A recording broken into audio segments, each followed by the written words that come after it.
What's going on, guys? Thanks for tuning in to The Uncomfortable Yid. I'm here with our guest. Ari Kalker. Like, share, listen. Enjoy the pod.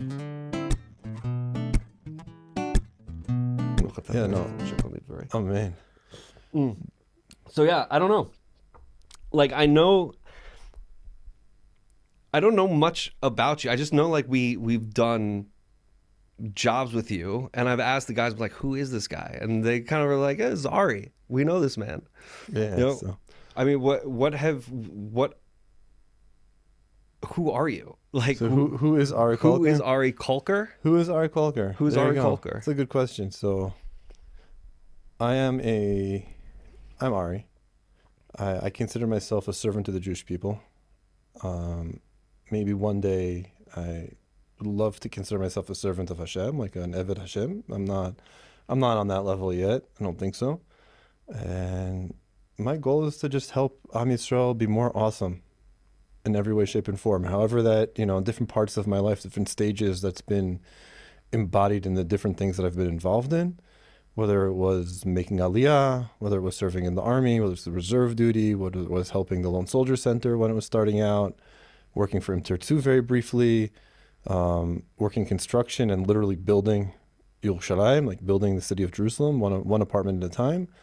And now what I'm working on is more, after this war and reserve duty, and I got, I wouldn't want to say I got woken up because I was already aware of the reality we're living in. It was, I got that fire that had been, that life had not extinguished, but, put on the back burner, where finances and family and all my other responsibilities in life kind of took over. Yeah, I mean, the war really like turned everybody's life upside down. I think whether you were in the army or not, but outside of so someone says, I don't think the war turned my life upside down in the sense that I don't think I was ever. I don't want to say I ever lived in the reality that we're at peace. Like I've always had in the back of my head that our enemies are all around us and at any moment they're going to attack. I mean, I'm armed 24/7. I mean, like other of your guests are on. Like, do you not think that's like a paranoid type of way to live? It's not paranoid. It's reality. We're surrounded by our enemies. Our enemies don't love us just because we want them to. Our enemies don't love us just because we pretend that there's some peace.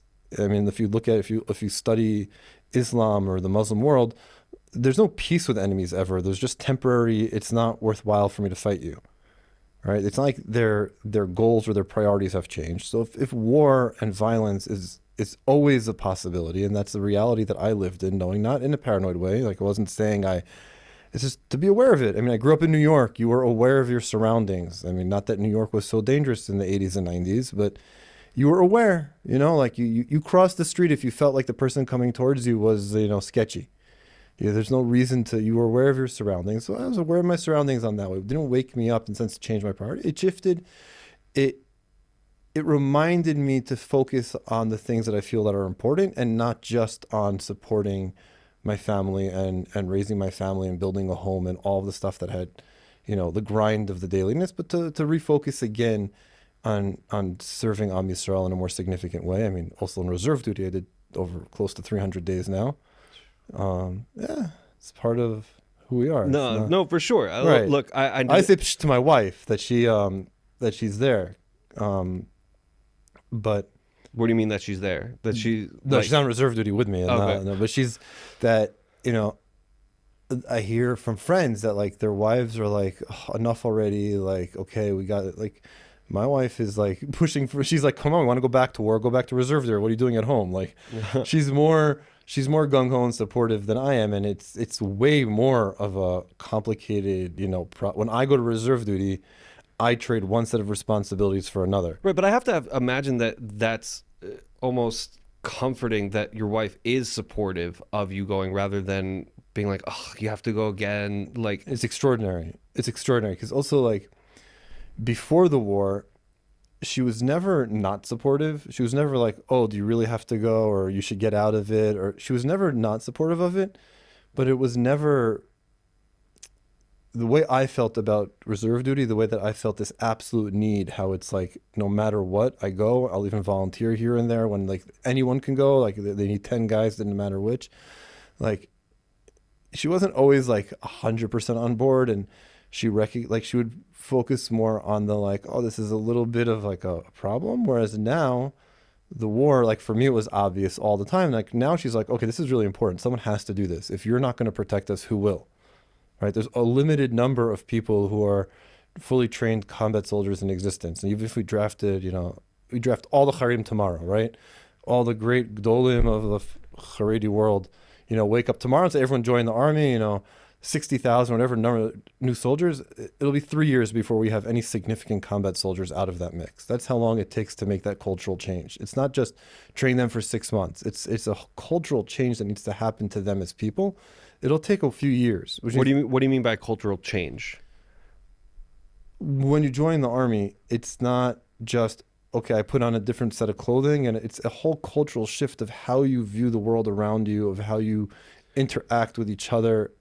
It's not just, here's how you aim a gun to shoot and, you happen. Well, this is a question that I've had because I didn't do the army. I didn't draft to the army when I made Aliyah. I'd made Aliyah, and then circumstances happened that I had met my future wife, and we moved back to the States, and we got married, got divorced. I moved back to Israel, but it was something that I never did. So like when October 7th happened, I was one person along with some friends that we were like, we wish we had served.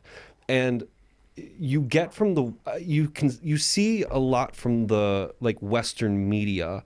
It's almost as if they think that they know what the mindset of a soldier is and should be, and how a soldier is supposed to act within their general war setting. I can give an example of, there was a video going around of some IDF soldiers that were going through a house, I guess in Gaza, and they were going through lingerie of like the drawers, and they looked at that and seemed to report on it as, what are these people doing? And my brain went, what makes you think you understand the mindset of these people who are probably experiencing some of the worst things that they've ever experienced, or most difficult, let's not say worst, some of the most difficult things they've ever experienced in their lives? So like, how does that how would you describe the mindset of that mindset culture shift? So you opened up like 3 different things there that like we can talk about each one for like an hour. Let's do it. So I've got all the time in the world. Let's do it. So let's talk about, let's use that example of the lingerie in the closets as a perfect example, right? You're a soldier, you're in Gaza. You've been trained, you're hyper focused on your mission, and you have to search a house. The reality is every building you're in, you search every square inch, you find weaponry and ammunition everywhere. It's not like a hidden secret that every house in Gaza that soldiers went into, we found ammunition or weapons or Hamas material or whatever it is. You search everything and everywhere because you're looking for material, war material, so you can make sure the enemy doesn't get it back. You're looking for intelligence information, which can lead you to something, or you're looking for any clue of maybe a hostage was held here or not. So you open up every closet, every bed, you turn everything over, and all of a sudden you just find like piles of women's lingerie. It's just so out there. It's like the last thing you're expecting to find. But why is it out there? I mean, people have lingerie. Like, I don't have lingerie. Listen, man, if you do, that's all good. I appreciate that you're an open-minded person. No, but like, again, it's not, because it's not something it's like, yeah, of course, there's married women that have lingerie, or not married women, whatever. There's women, there's lingerie. Like, that's just part of the world, but it's not something you're thinking about. You're thinking of like, I'm hunting terrorists, I'm looking for guns and bombs, and all of a sudden you find like frilly, like, lingerie. It's just so out there.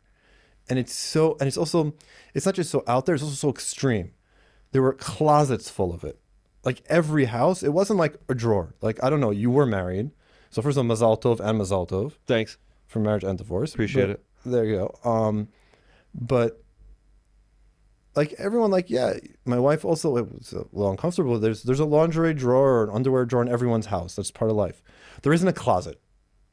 It's to an extreme where there's just sheer amounts. What do you mean a closet? Like, so, stacked? It was like multiple. It was just an enormous. It just seemed like the volume and the amount in each place. It was like unnecessary. Yeah, it seemed over the top. And it's just so out of place. It's the last thing you're thinking about or expecting to find. Like, you're sitting there, you probably haven't showered for a few days, if not a few weeks. You're eating, beef jerky, canned tuna fish, and like a fresh fruit one every couple of days, you know, and sucking candies. That's what you're living off of. You're sleeping on the floor. You're taking your shoes off once every few days. Like your mind is not thinking like, oh, this is a normal person's house with, you know, normal things, because it's not. It's a house in Gaza. They all look exactly the same. You know, they're the same 5 types of tiles, the same 5 couches, the same. The kitchens are all one of 5 options. They're all basically the same. You know, if I look in the kids' room under the bed, I'm going to find an ammunition of some sort or a gun.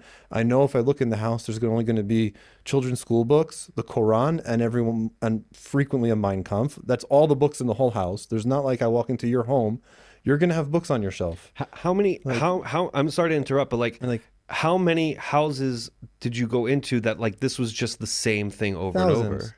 Thousands. Over the course of 2 rounds in Gaza, thousands of houses we've been in, and they're all the same. It's not. This one may have painted their walls a color of orange, and this one a color of brown. But I'm saying that it was all the same format, and it's all the same things in everyone's houses. But you're searching houses, and also there's just these piles of laundry. It's just so. It doesn't compute it with doesn't what compute. you're trying to do. It doesn't compute with the reality you're experiencing. It also doesn't compute with like the way you view Islam. It's women when hijabs and burqas and lingerie. It's so like, it's just so out of place that people were like, okay, this is funny. It's just so absurd already, the reality of it, that it's just funny. That's all. So that's what Western media is missing, is that they're missing the reality and the context in which it was being found. Which is also, they don't understand the reality in the context of Gaza, which is, you know, there is no civilian life in Gaza. That's not like a thing. Well, I have never been into Gaza, but I agree with you. It doesn't. We'll go. It soon. doesn't go past my brain that there are. Everyone likes to talk about spectrums. Everything's on a spectrum, right? Gender's on a spectrum. Everything needs to be fluid. But what people don't remember is that spectrums have ends.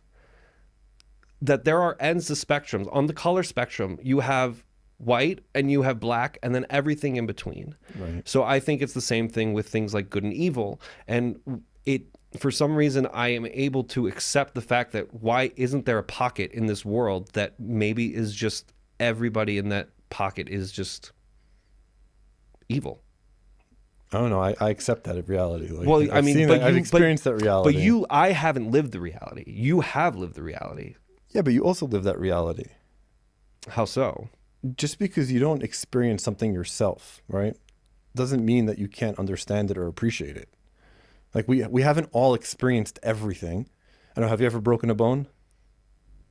No. No. So, but you can appreciate that. I broke like a growth plate in my thumb, but it was not I don't like. even know what that is. But I'm saying, so someone's broken multiple bones. Right. Like it's painful. Do you need to experience a broken bone to appreciate how painful a broken bone would be? I don't think so. No. Exactly. Because you have empathy. You're a normal human being. You can relate to other people.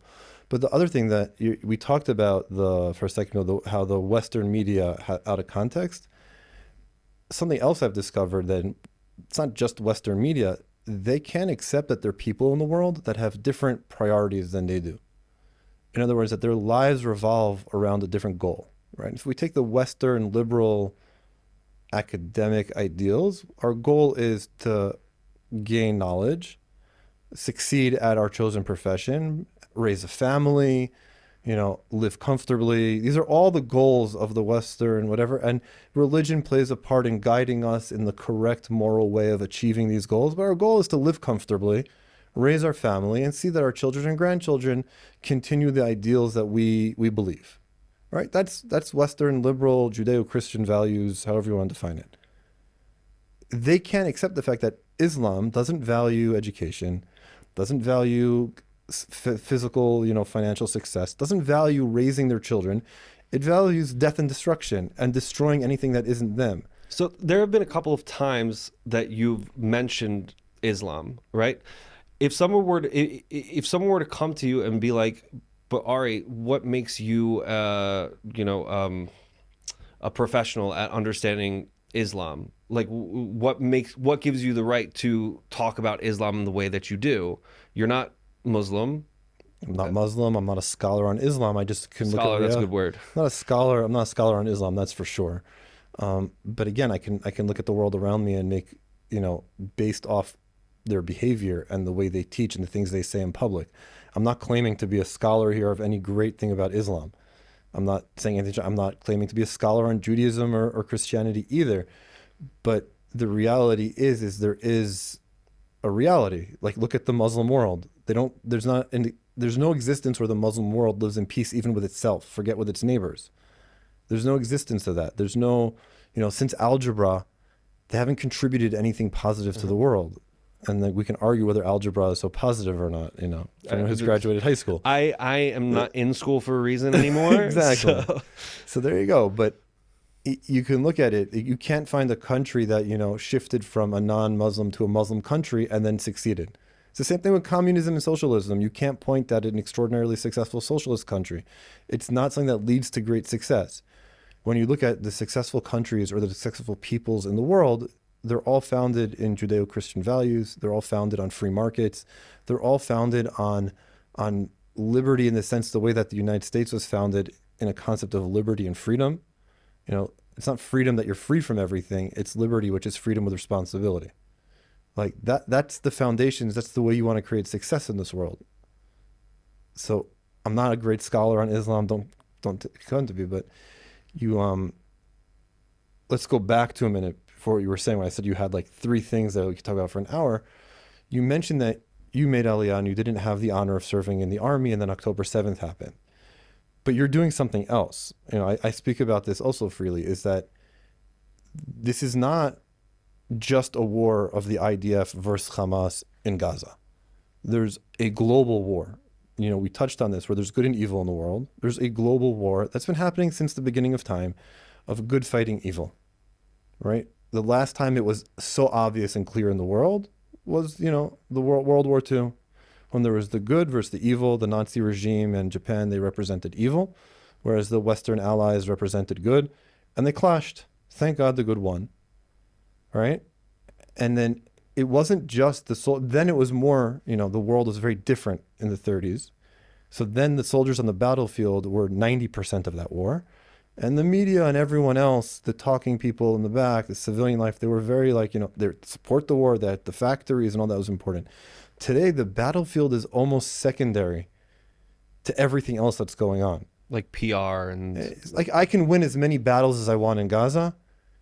All I need is like a spokesperson to be really bad at their job, and CNN comes after them, and I can win the battle, but we lose the war on the global scale because of PR and because of all that. And again, everything that you're doing, even in its own minimal, if it's just, a comment on a Facebook thing or an Instagram post or whatever's going on, it's people have to feel empowered. They need to recognize that the good, it's very hard to be good.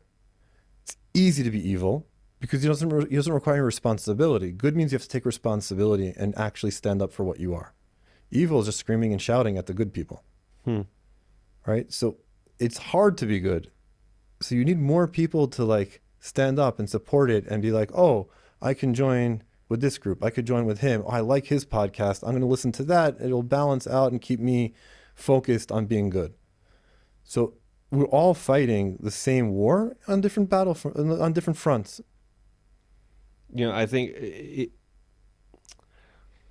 I struggled because since my divorce, it's taken me probably up until about a year ago to really be rebuilding my life. So when October 7th hit and everybody started doing, going to war or doing activism or helping out, on farms, I was still crumbled.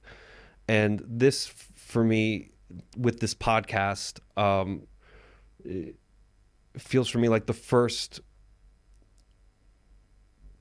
real tangible thing that I feel like I can do to also help Am Yisroel and bring voices to the forefront, but you see, I have friends who've been also in the army since October 7th started, and I see them coming home and I see the mental toll it takes on them, but there's still this wish that I was able to be out fighting with them, but I digress. You do what you I do what follow that. you're. Listen, man, I can tell you that if I were sitting out a non-uniform in this war, I'd be losing my mind. I don't think I can handle it. I don't think I could do, sit on the sidelines, which is what you're not doing. You've decided to take an active role in it. So first of all, kol hakavod. Not Appreciate it. Take a bow. Take a bow. not everyone's standing up and doing something, even if it's just a podcast, which is not a small thing. This requires effort and energy and putting yourself Just a out there. podcast. I got a podcast too, man.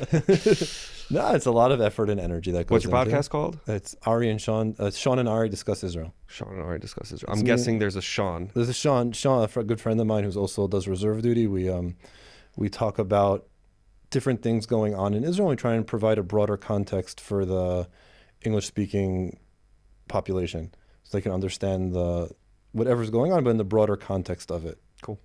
But yeah, we put it out weekly most of the time when we're non-reserve duty. Nice. But that started because of the war that started, where we were just like, we were sick of everyone's asking us the same questions or giving the same answers. Like, we should just record it and say, here's a link, listen to that. But we were talking about, like, I understand your need. I appreciate it. I appreciate your inner need to be fighting. I can tell you, it's pretty awesome to do it. It's in Israel, in like the political realm, they talk about sharing the burden and sharing the burden of reserve duty. And it makes me nuts. I don't think you'll ever hear a combat soldier talk about their service as a burden. It's a burden for my wife. It's a burden for my family. That I get. For me, it's the greatest privilege I've ever had. Ever. Ever. The greatest privilege, greatest honor I've ever had. The only thing that beats that is raising children. But that's more of the greatest responsibility I've ever had. What makes it so great in your mind's eye? See, we're going to have to double check this, but there's only, I think, 3 mitzvot, right? There's 3 positive commandments in the Torah that you can do with your entire body, right?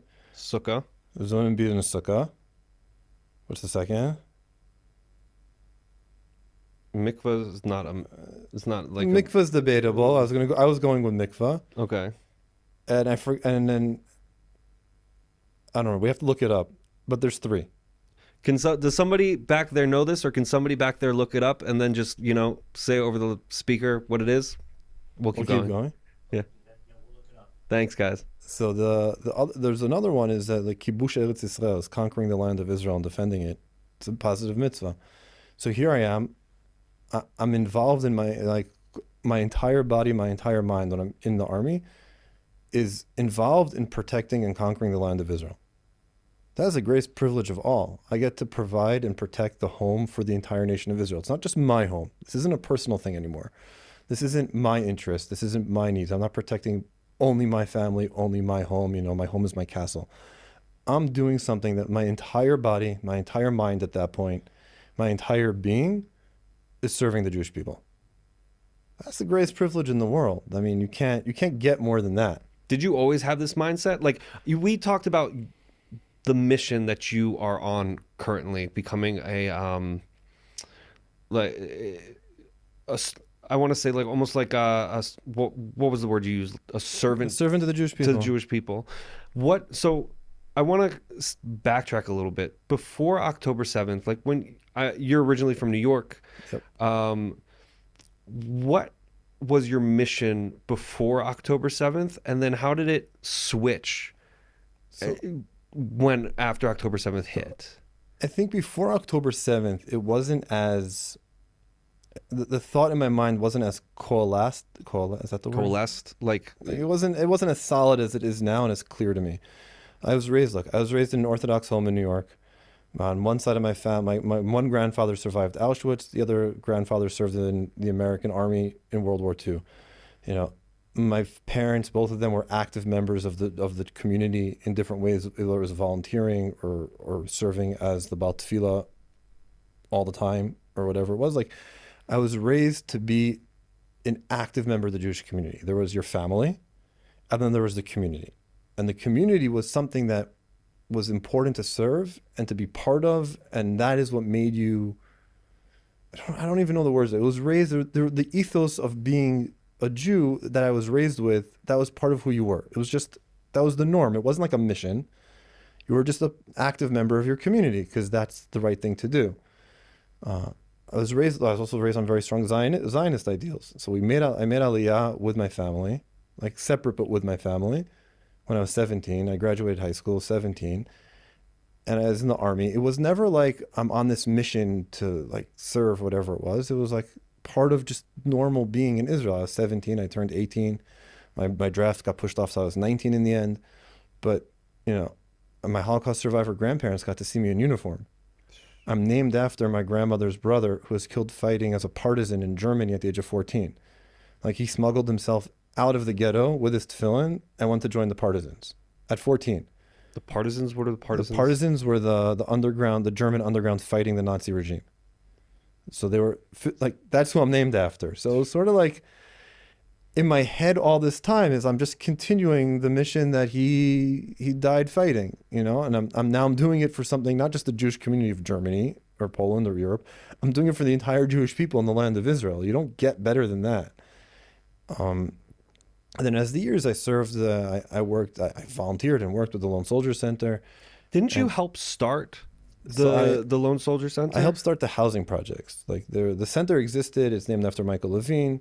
I was involved for many years, and then I went to work there. I built out, I mean, it still exists today. They're housing projects where it's not just soldiers live in apartments and come into the center. There's actual buildings of houses run by the organization for soldiers. That's the thing I did there. It still continues to this day. I'm not involved with it anymore, but I was involved with many, many soldiers. Now, there's soldiers that I helped before they even drafted into the army that are now with me in reserves, which is like, when I see one, it's like all of a sudden like, whoa, I feel my age at that point. Yeah.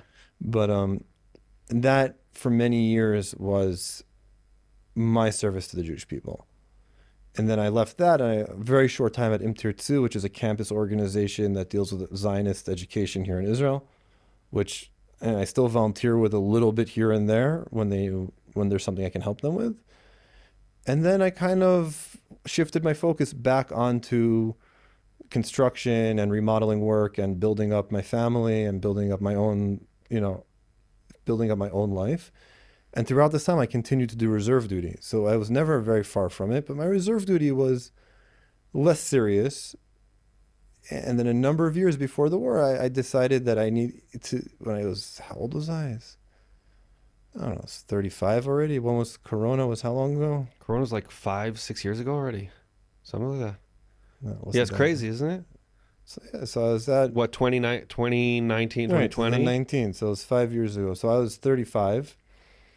And where I was in reserve duty, the average age was like 22. And it wasn't a very... You just couldn't get enough. You just had No, it wasn't a very serious reserve duty unit. It over the years had gone, the standards and the quality of it had gone down. The unit was like... It was connected to a less serious part of the army and whatever it was, and I couldn't justify going anymore. Like I couldn't justify putting my life on hold and going to reserve duty. And I had this like internal crisis of ideals and morals. Like how can I justify going and putting my family through, even if it's just for 2 weeks, putting my wife and family under that kind of stress for something that's really not that important. At the same time, how can I justify not going and not serving my country? So I realized in order to have to find, so I switched to where I am now, which is a much more serious. It's back to like what I was doing more like in my regular army service. Which is, can you talk about it? I'm in a special forces infantry unit that's connected to the commando brigade within the commando division. The average age also is the late 20s. It's all... What's a commando brigade? Just larger formations that are the quality of the service, the quality of the training, the quality of the people is not that other people aren't good quality. It's their qualifications. They're coming out of... There are levels. Yeah, it's a tiered system. It's a much higher tier of service. I serve on a brigade commander's team, so I'm not exactly the guy kicking the doors down anymore, but I'm a few layers back with the command unit. I'm not a commander at all. I just drive a car and operate a radio. Okay. I don't get to make the decisions. I just make sure the people know that the decisions were made. Does that bother you? No. It's good. You don't want to play God?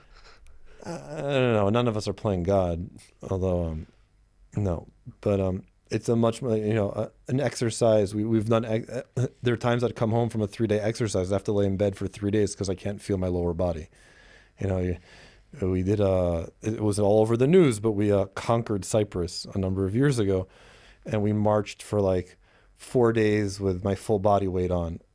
Conquered Cyprus? A training exercise. Okay. It was a crazy training exercise. It was all over the news afterwards. But Can you please explain this to me? I haven't heard this before. yeah, this was all over the news. There was a whole I division. live under a rock. Okay. So a whole division as an exercise with the Cypriot army. We invaded Ki'ilu. We invaded Cyprus to simulate war that was further away than Gaza, which it's a logistical nightmare.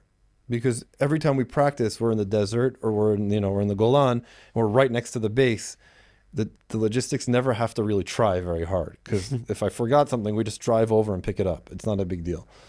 So this was like way more complicated, involved an extraordinarily higher level of logistics and communications, and it's equipment we all have and trained on, but we've never actually had to try it out under simulated conditions. So this was a huge exercise that we did I think it was about a year and a half before the war. I got home Friday morning. I couldn't walk till like Sunday. We spent 4 days on our feet. I had almost my full body weight on with equipment. Do you enjoy the physical toll you put yourself through with the army service? It's.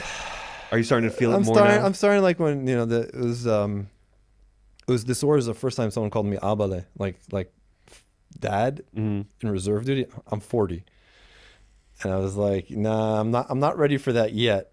But I'm starting to feel it. It's starting to take its toll. I mean, even being a father, someone calling you Abeled is not the. There's a difference when it's my one of my children who are between 4 and 14 calls me Abba, and when someone who's 22, who I very technically could be, but when he calls me Abale, it's a little bit different. Like, pump the brakes, the brakes, buddy. It's a little bit like, listen, we have guys that serve in logistics with us who are 67, who are grandfathers.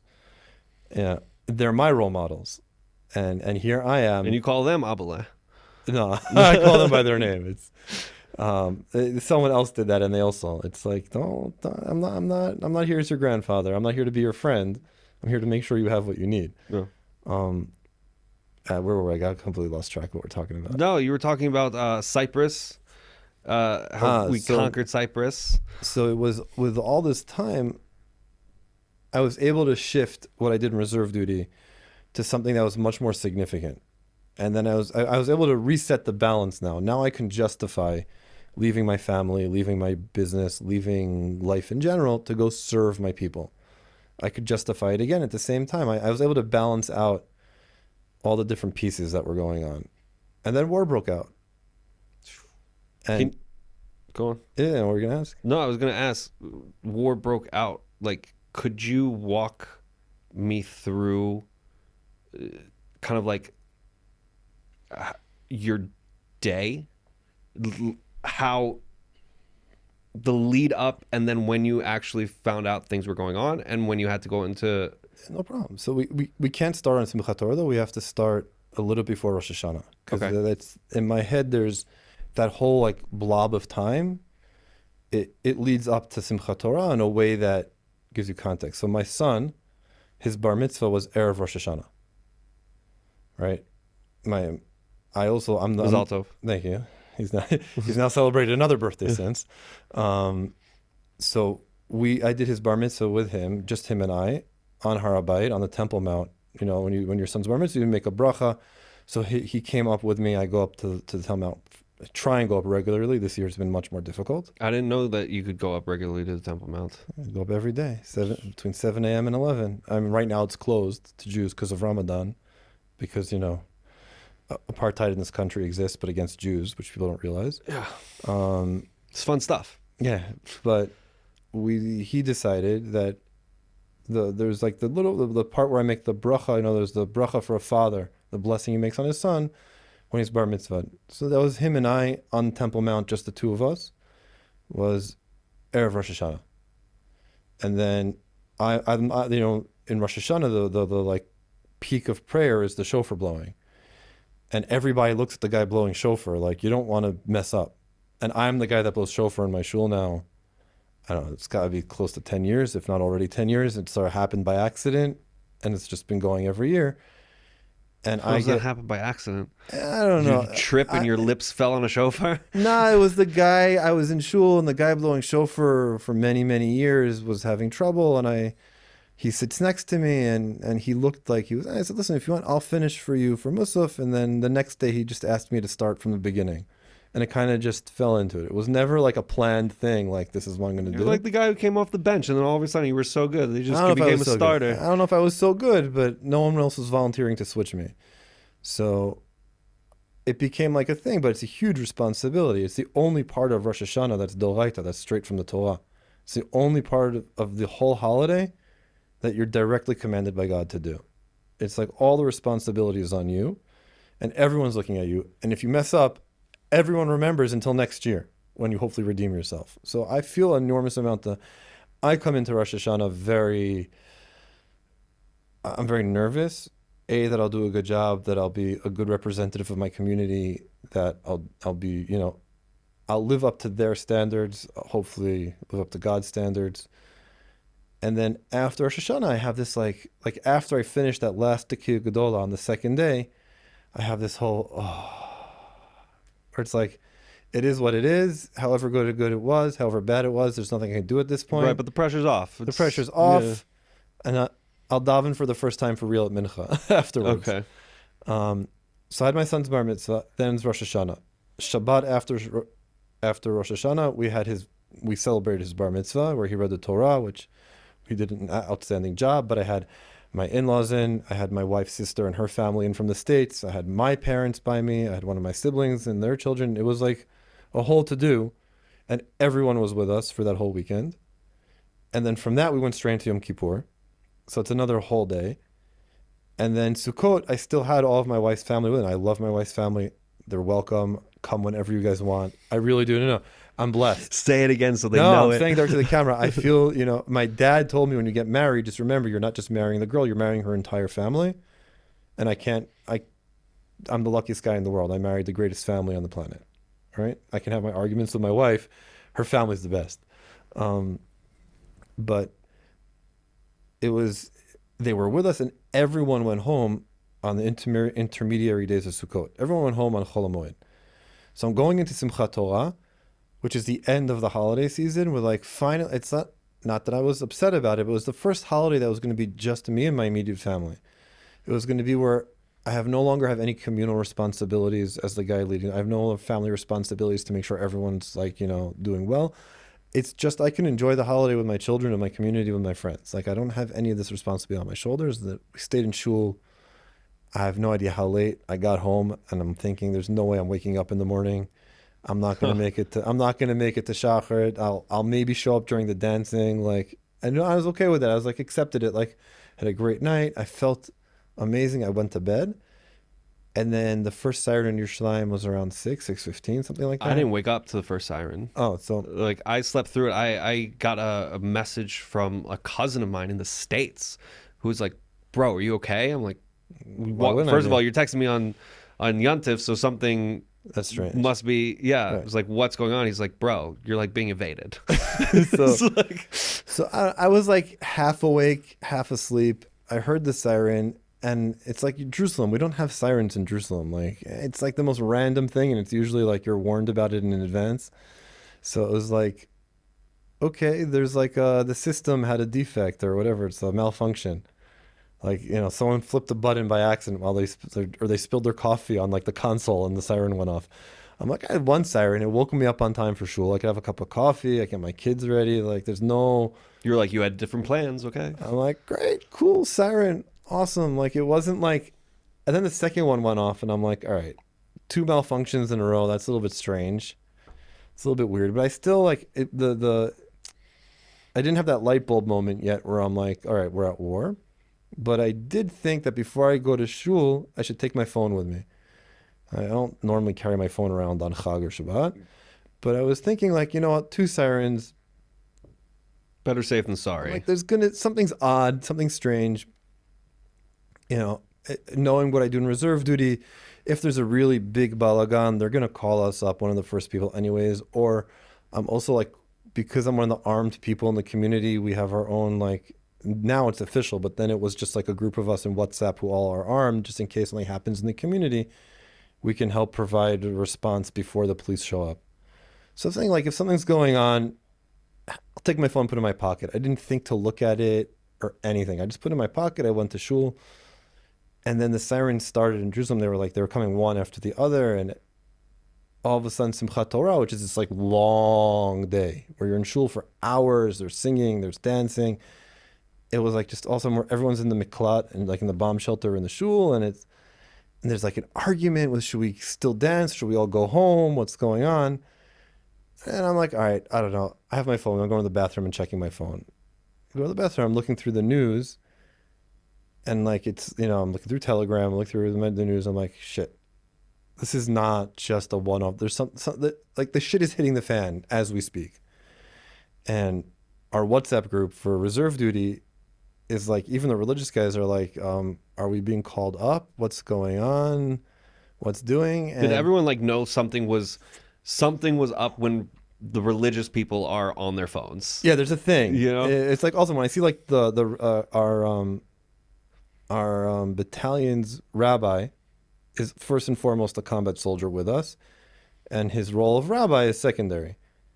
So he's the Rav of the Gdud, the rabbi of the battalion, but he's a very serious guy. Like, he's not on his phone on Shabbat, not even like for fun. Like, he's a very, very guy. He's a chashuv, a stark yid. Yeah. Like, great man. When I see a message from him in the group, like, should we head south or should we head to our emergency call-up base? Like, because he's in the south. I'm like, okay, something's up if he's on his phone. And we weren't being called up because I think that the whole system collapsed. Everyone forgets, the system collapsed. There was no army, like, as a system. But that's the biggest question. It's like, what does it mean, the collapse? How did it collapse? How was there no army? Oh, we'll get into that. But we realized on our own, I think I left Jerusalem around 11, not even 10:30, 11, something like that. When you left, did you know how bad it was? So I left.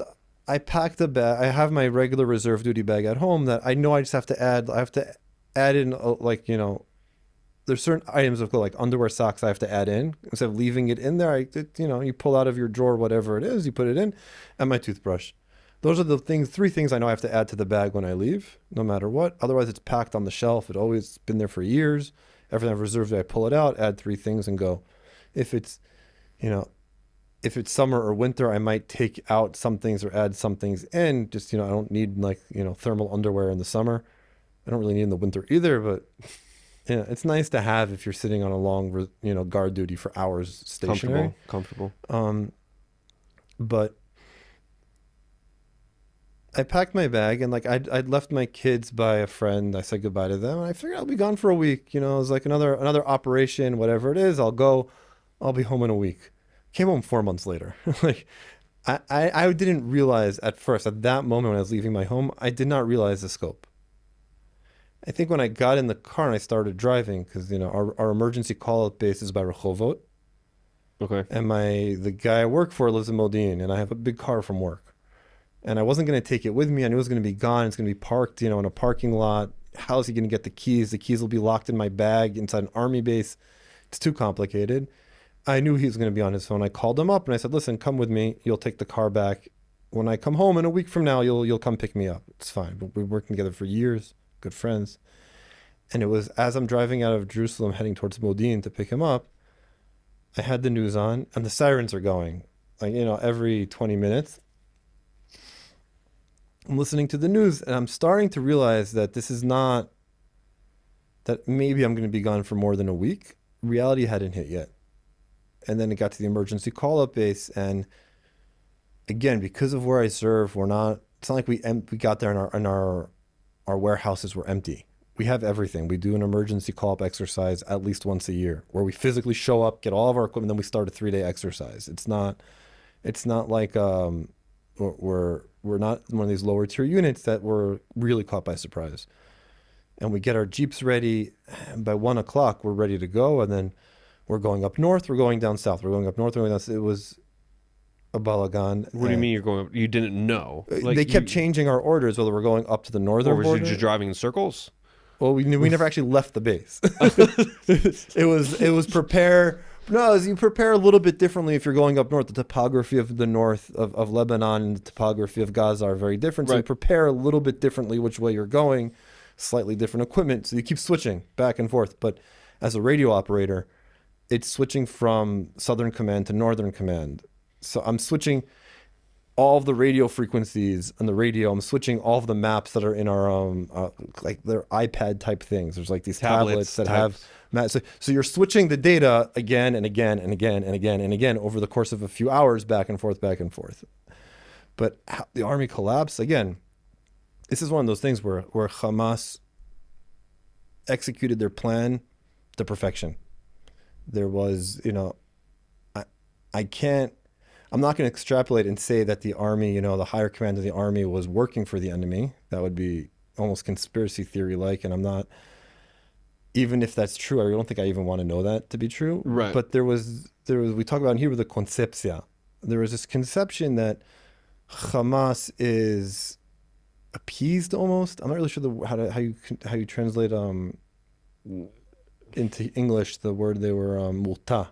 They were appeased. Is not kind of like appeased. it's like they were multa. They didn't wanna. They weren't gonna attack us. right. There was this this feeling like they were kind of dealing with themselves. They weren't there was focused this feeling on us anymore. that we were giving them. We're strengthening their economy. We're having good relations. We're trying to create peace. So obviously they're gonna be chill with us. Be chill with us. So the higher commands of the army, even as they got information, they didn't have the context to really interpret it. And by the time they had that context, it was too late. The Gaza division was overrun. There was the people on the front lines were sending the information back, but they were sending it back to people who A, couldn't hear them, and B, couldn't tell anyone else. Like they were disconnected. The division that control the Gaza division, the Gudat Aza, ceased to exist by 8-9 o'clock in the morning. So there was a disconnect in communications. Now, the last time that happened in Israel was 1973, it was the Yom Kippur War. But in the Yom Kippur War, it wasn't to the same extent as it was in this war that the Syrians succeeded in disconnecting the local command from the higher-ups. But in the Yom Kippur War, you had the mid-level of officers take initiative. You had the battalion commanders and company commanders of the reserves that show up. Their company was ready, we're going. We don't need orders. I'm not waiting for orders from the brigade or from the battalion or from the division. I have my 30 soldiers. We're ready. We're going. I have my 100 soldiers, my unit, whatever I command. We're going, and we'll figure it out when we get there.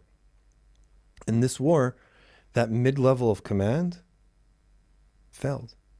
Nothing. You had brigade commanders, division commanders, battalion commanders sitting with their forces in bases, waiting for commands, doing nothing. The people who saved the day was individual soldiers. And that's the one thing from that day that I don't think I'll ever forgive myself, is that as a person who, I'm not very good at following rules or, following orders, on October 7th, I was the most by the book soldier on the books. It's almost like everyone was waiting for someone to take the initiative to... No, but I had the idea. There was multiple times during the day where I was like, okay, I have access to jeeps. I have access to soldiers who will follow me. I have access to officers that agree with me. We should just go. Like, screw the commanders, screw the rules. We're going to just go south. We'll take our jeeps. No one's going to stop me on the way out of base. 2 jeeps, 10 soldiers, 20 soldiers. Let's just go. We'll figure it out when we get there. And I didn't. I followed orders. I stayed there. And that's the one thing that to the day I die, I'll never forgive myself. But it sounds like you're not the only person who, many of us. But many of us did. And that's what saved the day. It's the guys that went. I was thinking in my head, I can go south. What do I have? A pistol with 50 bullets. What am I going to do? So let me go to my base. I'll get, my rifle, my equipment, and then we'll go down as a force of 300 men. That's what we command, 300 men. That's a significant fighting force. But we never left base that day. And every time I saw that we weren't leaving, I kept thinking, all right, so I'll take 10 guys. You guys didn't leave base for the entire day of October 7th? For the entire 3 days, we didn't leave. October 7th, 8th, 9th. Holy shit. Exactly. What? Exactly. Again, because the army collapsed. The command collapsed and they couldn't figure it out. And by the time they figured it out, it was already over. So it's something I'll never forgive myself for that day. That's nuts. Yeah. So, so you leave base on October 9th. Is the fighting still go? We weren't involved. That's not. You weren't involved. We weren't involved in the initial fighting. The initial fighting. Also understand, like the unit I serve in, we're not the initial response. That's not our responsibility. It's not supposed to be our responsibility or our job. There are forces that's their job. They're on standby 24/7, and then there's reserve units that are on standby of 10 hours, and then, like there's levels. Our response, we're supposed to be the initial attack, the counterattack. We're the force that, while everyone's dealing with like solidifying the defensive line and regaining control, we're preparing to counterattack. That's our job. Again, that whole system collapsed. I would have assumed that our commanders would have taken the initiative and gone forward and said, okay, this plan clearly isn't working. We need to fix something. But our counterattack, the first time we got involved in fighting was when we invaded Gaza on October 20 something, when the initial invasion. I was about to ask, I was like, so when did y'all get your shit together? Our shit was together. We were sitting around waiting. We were sitting around waiting for almost 3 weeks. It was October 20, whatever it was. I guess that's the problem with just like, I'm just following orders kind of mindset. I'm not trying to accuse that of being the mindset. I'm not sure that's the mindset. I'm saying, I think it's that as the generations went by, I think it has to do with how officers were educated, whereas that I'm going to take initiative, structure and authority aren't the most important. I'm going to see a problem, I'm going to fix it, I'm going to deal with it. Like the army itself changed in its nature, and it wanted officers who follow the rules more, who don't think outside the box on a structural command level. They think outside the box of how to accomplish a mission, but not maybe we should change the way we're commanding things. Like it was more like the army was structured, and it shifted that whole way the army deals with things. So this experience,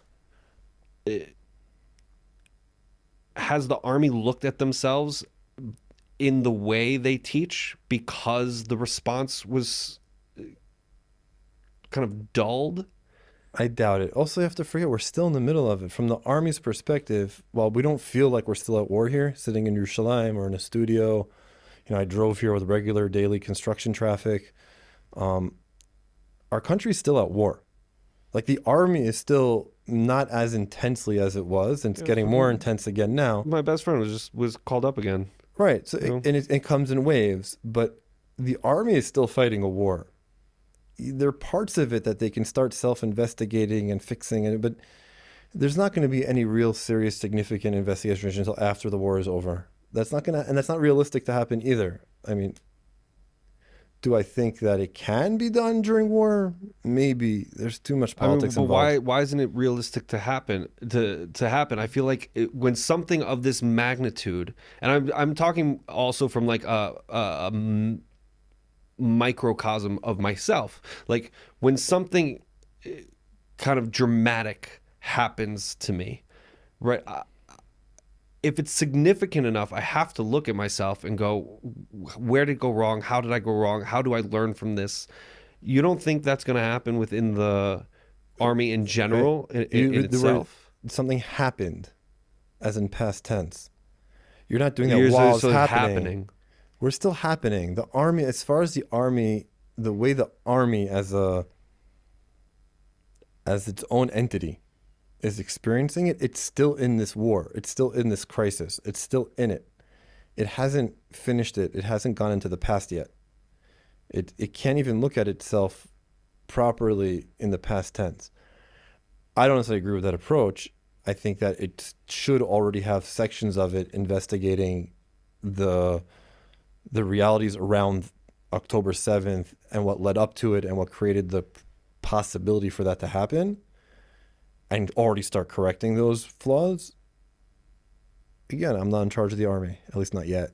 Let's get you there. No. I think that's one of the jobs. There's 3 jobs in this country I don't think I'd ever want: Prime Minister, Defense Minister,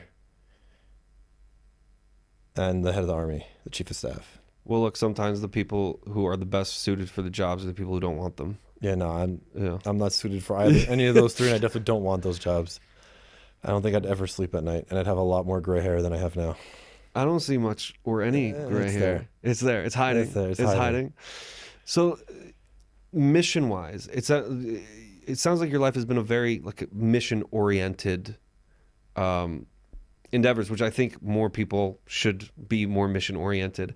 Where is your mission taking you now? I know you just got back from the States. Are you venturing into like Israel advocacy? Like how are you seeing your life now since you're kind of, I know you could go back, but like where are you seeing your mission in your life now going? So I think there's two directions that are complementary yet in conflict with each other that my life is pulling me in. There's over the last few weeks is something I've been battling with myself in my own head, which is the direction I prefer to go in, which I want to go in, which I think will be more important. We went back to the beginning. I see myself as a servant to the Jewish people. And I'm always asking myself, how can I best serve Am Yisrael? How can I be the most efficient in making Am Yisrael better, stronger, safer, more of everything? Like, what can I do? If you'd asked me this question a month ago, I would see my future shifting into the world of politics. And like, it's a dirty and gross world. Everyone involved in politics is nauseating and disgusting. I think they've all lost, especially of this war. They've all received an enormous amount of criticism from me, from most of people. And I said, how can I demand something of them if I'm not willing to do it myself? How can I expect our political leadership to be the kinds of people or have the kinds of ideals that I think they should have if I'm not willing to put myself forward and put myself up to that mission? So that was where I saw myself heading. An opportunity came for me to travel to the States for a few days to speak with communities, students, both elementary school, high school, and college students, and share not just my perspective, but to share my experiences to help make it more real for them. I did 11 speaking engagements in 4 days. So How did the opportunity come about? a friend who was at a speaking engagement had a speaker that was really not good, said, Ari, you clearly have more experience than this guy. You've done better. You're a great, I used to do a lot of public speaking when I was fundraising. He's like, I've heard you speak. You're great. So why don't I find this organization? We'll fly you in. I said, sure, why not? Like, it was one of those, like, I can talk. It's like, yeah, you want to pay me to come talk and hang out with you? Great. As long as I can justify it financially, why not? That actually didn't even work out on this trip. But because of that trip, it was in Los Angeles, and Los Angeles burnt down. Oh, yeah. So the people were like, listen, we'll bring you in another time. Our community just doesn't have the bandwidth for this at the moment. But because that happened, I kind of said, okay, well, I have this other free time where I have to fly through New York to get there. Let me find, I'll find another place to speak, and then another one, and then another one, and it just kind of snowballed into a thing. So I did 11 speaking engagements between New York, New Jersey, and Chicago over 4 days, and I realized that there's a lack of a strong, proud Jewish voice in the American Jewish world. There's the standard organizations that come in with their messages of unity and love and support, but there's no one standing up and saying, we are the inventors of morality. We are proud Jews, and you should stand up for yourself and be proud of that. I mean, I feel like you've had a lot of Israel advocacy throughout since October 7th. Yeah, but I don't have to advocate for Israel. Why should I have to advocate for it? What do you mean? Why do I have to advocate for it? It should be a given. I'm not standing on stage saying, oh, we invented USB, or we invented, I don't know, the pill camera or cherry tomatoes. No. I'm saying we are the inventors of morality. We brought morality to the world, and then the Christians spread it everywhere. Thank you. Thank you. Exactly. That's why we work together. I refer back to Judeo-Christian values all the time when I speak, because it's that's just the foundation. Which we are the leaders of the good in the world. We should be strong and supportive of who we are. I shouldn't have to advocate for that. I should be able to talk about that freely. When you challenge me on, I'm happy to let people challenge me. Most times I'll talk for about 30 minutes, 40 minutes, and then take an hour of questions. And I get questions from every direction, not necessarily friendly, supportive. And I'm happy to answer that, but I'm not going to be ashamed. I'm not going to back down. I'm not going to be afraid. Why should you be? Exactly. So when I'm speaking with a group of adults, they're used to hearing this unity and love. We have to be supportive and listen. No, I don't have to listen to my enemies. When someone stands up and asks me about the violence we're doing against children, I don't have to stand for that. It's nonsense. It's not true. I can call you out for lying, and I can call you and say, "Why aren't you ashamed to say something so blasphemous in public?" Yeah, but do you believe that these people actually believe what they're saying? I have no idea, but they're not. They don't care what they're thinking. It's the other people in the room that, for the first time in their life, they're seeing a proud Jew who's not afraid to back down, who's not pandering to this, nonsensical concept that we have to listen to everyone and everyone has their own truth. There's the truth. There's not your truth and my truth. There's the truth. I also believe that. I believe that there is a truth. There's an objective reality. There's an objective reality that people don't hear. And they don't hear, definitely not when I spoke with the students. Adults, yesh v'yesh. There were adults in the rooms that heard like this and didn't hear like that. And it's more trying to explain, not advocate for Israel, but I was sitting in a room with a group of non-Jews for the most part at one dinner event. And they were baffled by Israeli leadership. Now, I agreed with them. I also couldn't understand that the Trump administration, whether you agree with them or not, was offering Israel everything it wanted. Like, here you go, conquer Gaza, do whatever you want. And the Israeli administration was saying no. Yeah. They're like, they're like, this doesn't make any sense to us. Like, forget what you want to think or don't think about All Trump. of a sudden, we've won. I feel like as Israelis, we wanted the green light, the whole Biden administration. And all of a sudden, we get it with Trump. Because our leadership is lacking their moral, ideological basis. That's what I'm saying. I can't demand from my own leadership something I'm not willing to embody myself. And I recognize our leaders are weak. It's reality. You like it or not, our leadership across the board, right, left, center, religious, secular, they're all weak. They're all weak in their ideals. They're weak in their ethos. They're weak in their foundation. I like to think I'm strong. I like to think that my ideals and ethos are in the right place. I'm working with people who are even greater than I am. And yeah, I'd like to see that change. So when I come back to these communities as an official representative of the state of Israel, I could be like, listen, we have strong leadership now. And now we're taking full advantage of every opportunity in front of us. What shocked you the most of your experience on this kind of tour within the States? What shocked me the most was the lack of strong leadership. Within the States as well? Within the States, not so much, because I don't expect anything from diaspora Jewry, in the sense that I don't expect diaspora Jewry that's living in the diaspora to have this strong, super amazing, because if they believe that, they'd be here. That's the natural outcome of being a strong, proud Jew is you come home. There are very few people that I've ever met that had that strong passion to be part of the Jewish people that stayed abroad. I don't necessarily agree with that because you're allowed to disagree. It's your show. I appreciate that. Thank you for the permission. But like you have, within the Chabad community, you have these Yidden who, I have friends who wish they could move to Israel, and if they could, they would. But again, finances and things like that. I think putting that label of not being a proud Jew. I didn't say everyone. It's about leadership. Chabad is a unique. Chabad specifically is who I worked with mostly on this trip because I found it very difficult to work with any of the Jewish communal organizations. I found it very difficult. Chabad is an outlier. It's a huge outlier in everything related to Judaism. They're a huge outlier in every way, in a good way, most of the time. And I wasn't saying it as a community. You have individuals, but those individuals don't make it necessarily into leadership positions, and they usually don't stay when they start climbing that ladder. They don't stay abroad. They come home. So I was realizing that it really hit me most was on a college campus in Illinois, at the Illinois University in Champaign, meeting with students in the Chabad, because it was Chabad that hosted me. And I did multiple events with them throughout the day. But there was one student meeting where there was one student that asked me, one second. While you're thinking. Guys, did we ever find out about those three things? I was waiting for a good time to cut in. It is indeed sukkah, mikvah, and living in the land of Israel.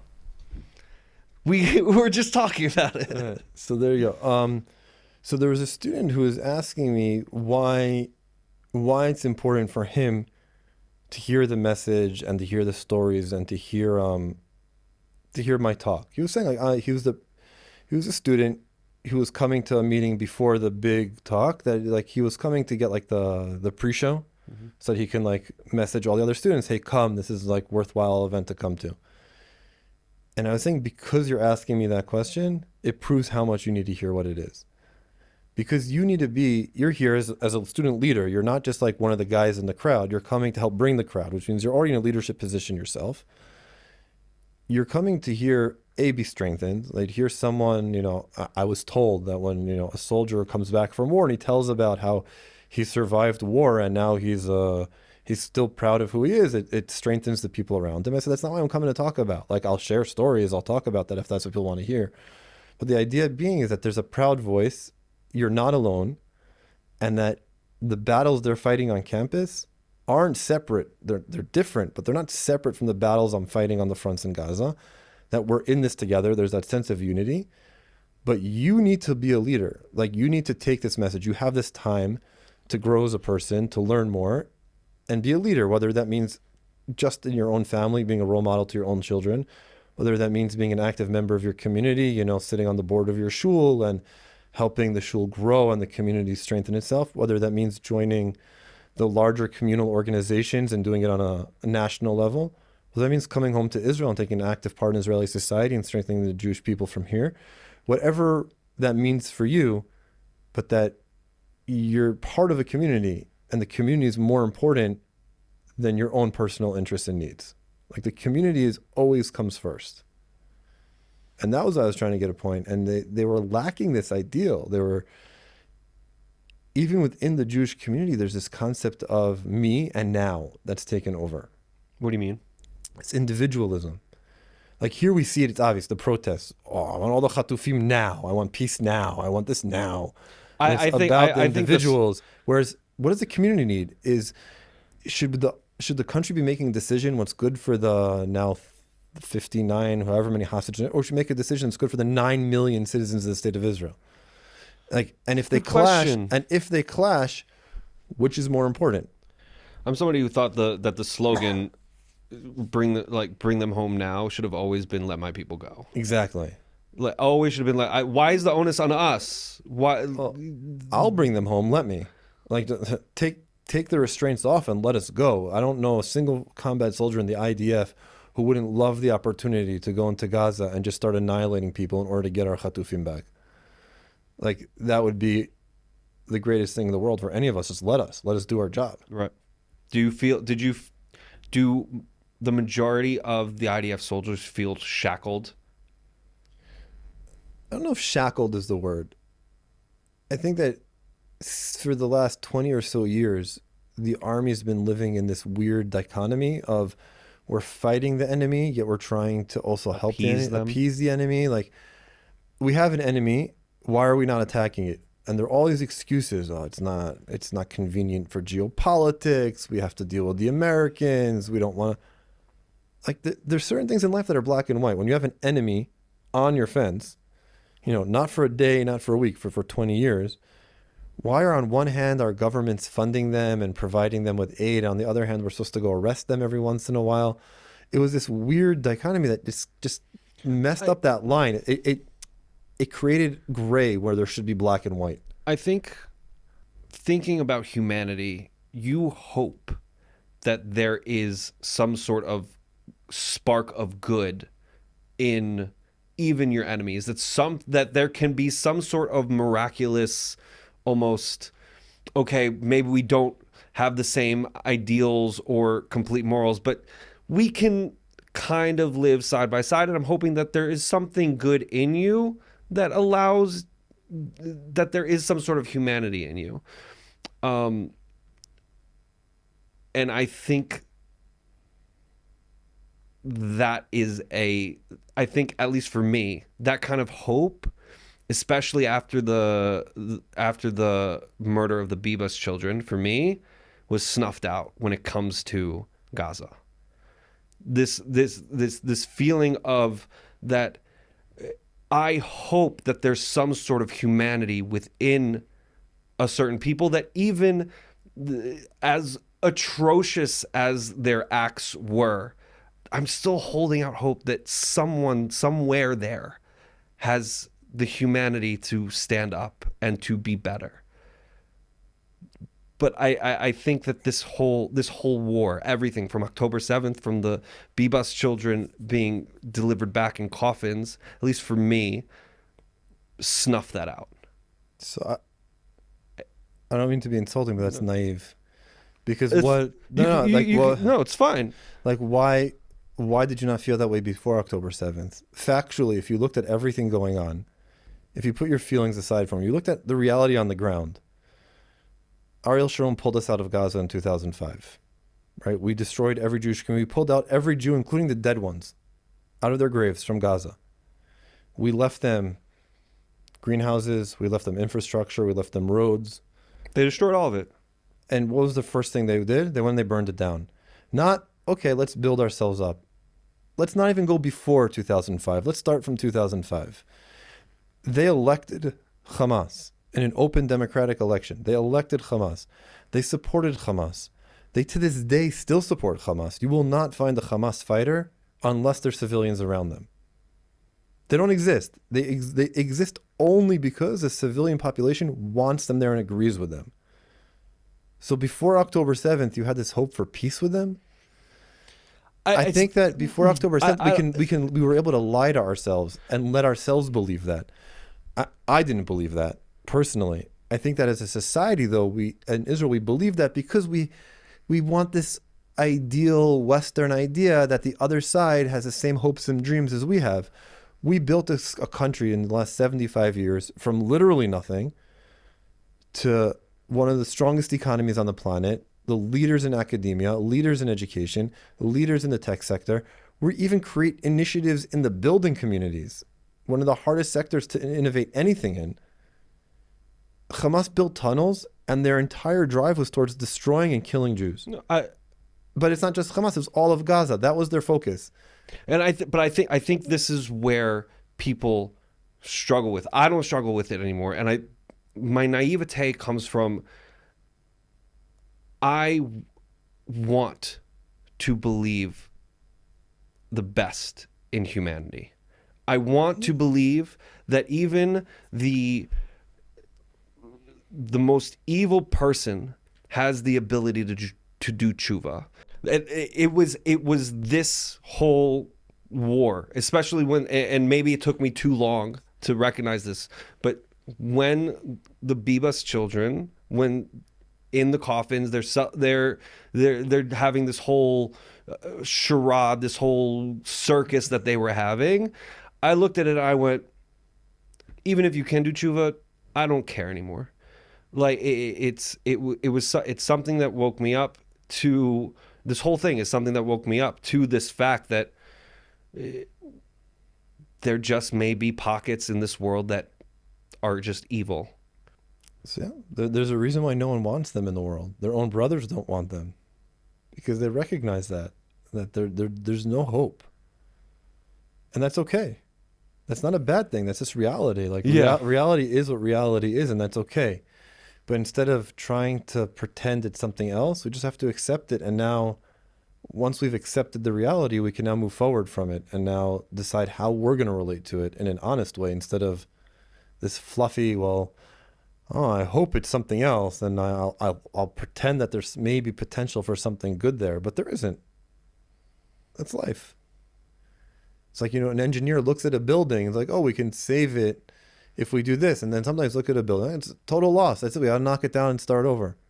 That's reality. That's okay. It's just more opportunity. So where do we go from here? Where do we go from here? Yeah. Well, first of all, stay positive. Always. Everything's for the better. Always. We're never going Gamzu to l'tova. Gamzu l'tova. Right, but it's not just a Gamzu l'tova. There's, I think the theme song from this war, at least from my perspective, has the song that's Hakadosh Baruch Hu Tamid Ohev Oti v'Tamid Rotzeh Sheyeh Li Tov v'Od Yoter Tov v'Od Yoter Tov, that the God Almighty loves me and only wants things to be good and more good and better and better and better and better. It's a song that, you know, we sing it as soldiers, and even when really bad things are happening, it's kind of like this very sarcastic theme song. But it's true. It's completely true, is that we recognize that everything's for the better, everything's for our benefit. How? It's for us to discover and for us to turn that potential into something great and to keep talking, because, you know, dialogue between ourselves is what keeps us together. Well, all right, there's a camera here. Do you want to tell the people right into the camera where they can find you, podcasts, how they can reach out? So you can reach out to me any way you like. My podcast is Shaun and Ari Discuss Israel on all the main podcasting platforms. That's the word, platforms. You can find me by email at, I will put it in the show notes. Yeah. My email will be in the show notes, and you're happy to reach out to me any way you like. I'm happy to hear any ideas of how I can help you, help me, help us strengthen Israel. And I'm Yisroel. All right. This was awesome. It's great to see you guys. Yo, amazing. Thank you so much.